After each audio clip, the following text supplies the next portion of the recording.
All right, UFC 276 is coming up on Saturday. And the big one between Volkanovski and Holloway, the featherweight title bout. It is the third one. The third time. Is it going to be a charm for Max Holloway? Well, he spoke with Luke Thomas of the Morning Combat podcast. You feel exactly the same in terms of how you, a few days out ahead of this one that you did for the second or the first one? Nah, man, I feel great.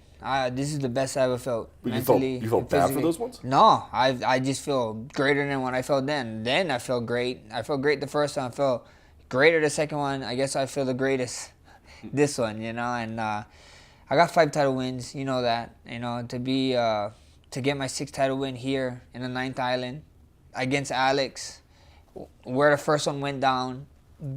I'm back in crowds for 2 years. I never had a crowd. We're back here. It's gonna be amazing, you know. Go get that dub. Like I said, I've been saying, man, I just have this feeling, you know. I've been in there with this guy for 10 rounds, Luke. 10 rounds. I really feel like we're not going past 3 in this one. Why? What's so different? I mean, he's different. I'm different. I just think the training I've been doing is gonna pay off in a big way. In a very big way, I think so. The training that I've been doing, my game plan, the recipe that we're cooking up in this one, it's going to be finger-licking good. All right, let's talk about it. So after the first fight, obviously you probably had conversations with your coaches, but did you ever have a meeting after the first fight and been like, okay, what went wrong? I know you probably feel like you may have should your hand raised, certainly in the second one, maybe the first one, but what were you and the coaches saying, like, why didn't it go your way? What was the assessment? I mean, the first one, I think we had a meeting in this room. I think right after the fight, I think we had a meet. We sat down, we talked a little while, and we wanted to figure out what was wrong. They all talked about it. We all had ideas of what we think went wrong and where went wrong, and that's what it is. You know, that's how you get better. You know, you confront your demons. You know, and we was confronting what we think went wrong, and it was literally maybe an hour after the fight. We was back here. We was at this table in this hotel, sitting down talking about like what we can do different, what we did different, what he did great, what I did great, what I did bad, and we went from there. What makes him good? I mean, he's just well-rounded. You know, he's well-rounded, super good. I mean, I might give away too much if I tell him what makes him good. You know, so. Okay, how about this? What did you learn about him through the process of fighting him 10 rounds? I mean, it's not. Yeah, I would say learn. I think their camp and him, they're just smart.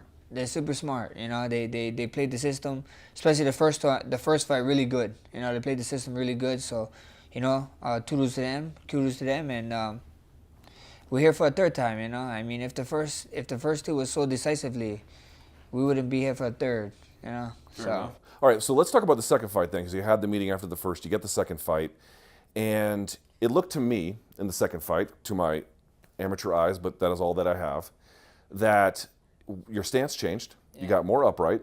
You didn't chase him as much. You let him come to you. That's, in fact, I think the way you knocked him down was by virtue of that, by his forward pressure, and a lot more linear attacks up the middle, and it worked really well. I thought you won the first round. I thought you won the second round cleanly, and I noticed after the second round you did the bit, which was, I was like, okay, Max is cooking right now. He's in his kitchen. But the third round, things began to change.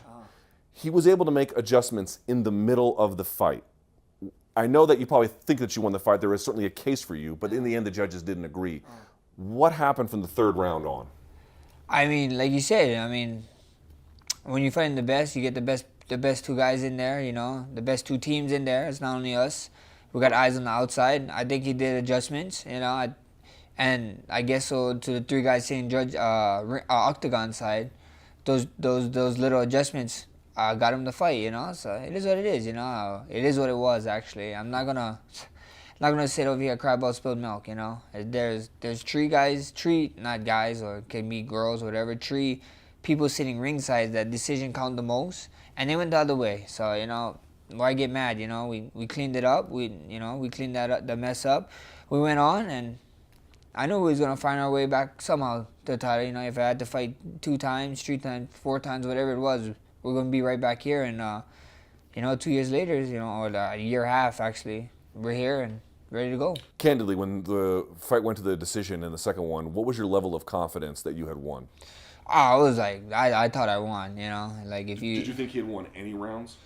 I thought maybe the last round or the fourth round. I'm mixing up my rounds. I forget which one it was, but one of those rounds for sure I thought he won in the later rounds, you know. And but it is what it is, you know. The decision didn't go my way. I'm not gonna, you know, why I'm gonna pout about it or cry about it. You know, I had Dana White talked about it. You know, like a bunch of 100 UFC fighters was saying that I won the fight. So you know, why add more fuel to the fire when you don't need to.